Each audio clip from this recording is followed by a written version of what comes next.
Welcome to Landscape and Lore, where every path leads to a story. And tonight's path is taking us back in time to the Old West and an outlaw who refused to stay buried. Now imagine a Wild West train robber whose story does not end with his death, but instead takes a bizarre turn that lasts for decades. This man's corpse became a sideshow attraction, a movie prop, and a mystery that took over 60 years to solve. So grab your favorite beverage, curl up in a comfy chair, and buckle up for one of the strangest tales in American history.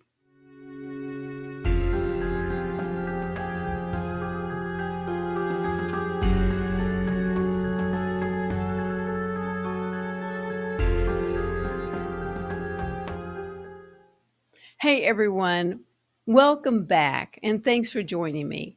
Today we are diving into the extraordinary and macabre tale of Elmer McCurdy. Now, this isn't just a story about a small time outlaw, it's a journey that stretches far beyond the grave, a journey filled with twists and turns you won't believe. From his troubled beginnings to his inglorious end and the unbelievable afterlife of his corpse, Elmer McCurdy's story is one that proves truth is stranger than fiction. Elmer McCurdy was born in Maine in 1880 to a teenage unwed mother and later raised by his uncle. Life wasn't easy for young Elmer. He struggled with alcohol from an early age, and he bounced from job to job, but he always had a love and an interest in the Wild West. And when those dreams became too strong for him to resist, Elmer began to wander westward. And this is where his true notoriety would begin. McCurdy's life of crime kicked off in 1911 with a bank robbery. Elmer fancied himself a bit of an expert with explosives, and so he used nitroglycerin to blow open the safe. Unfortunately, Elmer used too much nitroglycerin and blew up all the money that he was trying to steal. But undeterred, he decided to try train robberies. And in one instance, he and his gang targeted a train that they were sure was carrying thousands of dollars, and they would be rich for the rest of their lives. Instead, they got around $46 to split between all of them and a couple of bottles of whiskey. Just when it seemed as if Elmer was destined to be remembered as a bumbling outlaw, if remembered at all, I guess you could say his luck changed. In October of 1911, he decided to rob the Katy train in Oklahoma. Afterwards, he fled to a nearby ranch. He decided to hole up in the barn and lie low for a while. But Elmer's criminal career came to an abrupt end when the sheriff and his posse discovered where Elmer was hiding and surrounded the barn. And a flurry of gunfire, poor Elmer lay dead. Now, little did anyone know, this was just the beginning of Elmer's strange journey. His body was taken to a funeral parlor in Pawhuska, Oklahoma. The undertaker embalmed him and put him in a casket. I mean, he'd gone to all this work and he'd used all of his supplies, and now there was no one to pay him. So the undertaker took Elmer's body and propped it up in the corner of his funeral parlor and began charging people 5 cents to come and see the outlaw who refused to give up. He even took Elmer's mouth and opened it. People could come in and drop their nickels in Elmer's mouth, which made the whole thing even more bizarre. Now, this undertaker made quite a bit of money letting people in through the back door to see Elmer's corpse over the next 5 years. But one day, someone arrived in a wagon and claimed he was Elmer's brother. Well, the undertaker wasn't about to check identification. He didn't want to cause a scene because what he had been doing was illegal.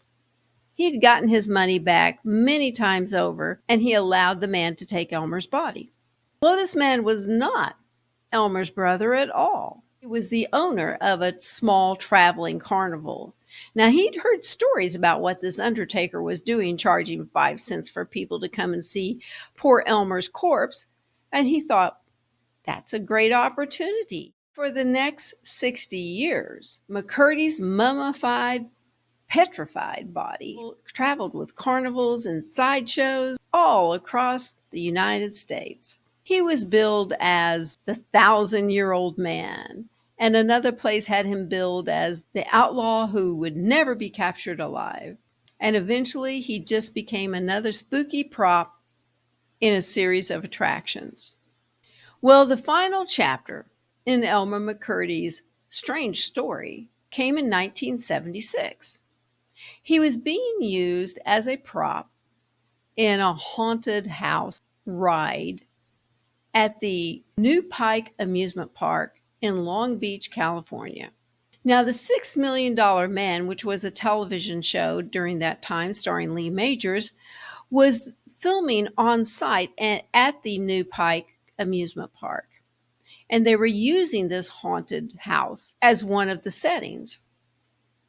A crew member went in to adjust the mannequin, the prop that was hanging from a noose, and when he grabbed the arm to move it around, the arm came off. And that's when they realized this was not a wax mannequin. This was human. There was bone and tissue inside that arm. That led to a forensic investigation.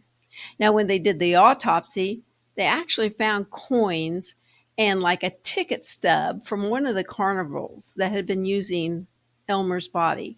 And they were able to track this bizarre journey that poor Elmer's corpse had been on for so very, very long. After piecing together everything, they were able to identify him. The people in Guthrie, Oklahoma, who were familiar with the outlaw and the law enforcement officers who took Elmer down, decided to give him a final resting place. They called Los Angeles and they said, hey, what are you going to do with his body? And they were told they would probably be cremated.